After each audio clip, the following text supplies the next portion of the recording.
MDMA-യുമായി യൂട്യൂബറും സംഘവും അറസ്റ്റിലായി. നേരത്തെ മാരക ലഹരി കേസിൽ പിടിയിലായിട്ടുള്ള റിൻസി മുംതാസും ഇവർക്കൊപ്പം 3 യുവാക്കളുമാണ് നെടുമ്പാശ്ശേരിയിൽ നിന്നും അറസ്റ്റിലായത്.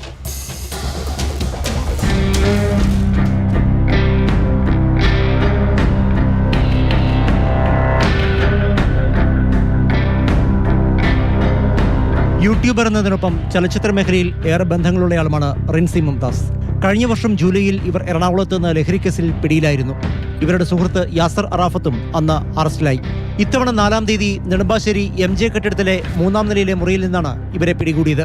തൃക്കാക്കര സ്വദേശി മുഹമ്മദ് റിഷാദ്, ആലുവ ചെങ്ങമനാട് സ്വദേശി അഭിജിത്ത് പുരുഷോത്തമൻ, നൂർനാട് പാലമേൽ സ്വദേശി ഷെൽജിക് ബിജു എന്നിവരും റിൻസി മുംതാസിനൊപ്പം പിടിയിലായിട്ടുണ്ട്. കോഴിക്കോട് കല്ലാത്തുരി സ്വദേശിനിയാണ് റിൻസി മുംതാസ്. രഹസ്യ വിവരത്തെ തുടർന്നാണ് പോലീസ് ഇവരെ പിടികൂടിയത്. സിനിമാ പ്രൊമോഷൻ രംഗത്ത് സജീവമായിരുന്നു റിൻസി. നേരത്തെ പിടിയിലാകുമ്പോൾ ഇവരുടെ ഫോണിലേക്ക് ചില യുവതാരങ്ങളടക്കം 40ഓളം സിനിമാ പ്രവർത്തകർ വിളിച്ചതായി അന്വേഷണ സംഘം കണ്ടെത്തിയിരുന്നു. 20 ഗ്രാമിലധികം MDMA-യാണ് കഴിഞ്ഞ ജൂലൈയിൽ പിടിയിലാകുമ്പോൾ ഇവരിൽ നിന്ന് കണ്ടെടുത്തത്. ഡാൻസ് ഓഫ് ആന്റി നാർക്കോട്ടിക് സംഘമാണ് അന്ന് റിൻസിയെ പിടികൂടിയത്. മറ്റൊരാൾ എത്തിച്ചു നൽകുന്ന ലഹരിയുടെ വിതരണമാണ് ഇവർ ചെയ്തിരുന്നതെന്നാണ് ആദ്യ കേസ് അന്വേഷണത്തിൽ കണ്ടെത്തിയത്. യൂട്യൂബിലും ഇൻസ്റ്റഗ്രാമിലും സജീവമായിരുന്നു റിൻസി. 9 മാസം മുൻപ് വലയിലായെങ്കിലും ഇവരുടെ ലഹരിച്ചങ്ങല പൊട്ടിയിട്ടില്ലെന്നാണ് ഇപ്പോഴത്തെ അറസ്റ്റ് വ്യക്തമാക്കുന്നത്.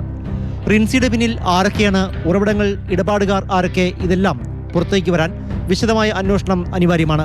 ഇവർ നെടുമ്പാശ്ശേരിയിലെ ലോഡ്ജിലെത്തിയത് എന്തിന്, ഒപ്പം പിടിയിലായവരുമായി ഇവർക്കുള്ള ബന്ധം തുടങ്ങിയ കാര്യങ്ങൾ വ്യക്തമായിട്ടില്ല.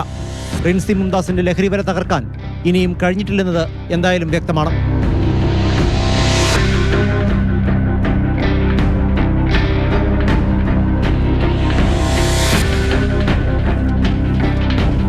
മാതൃഭൂമി ന്യൂസ്, കൊച്ചി.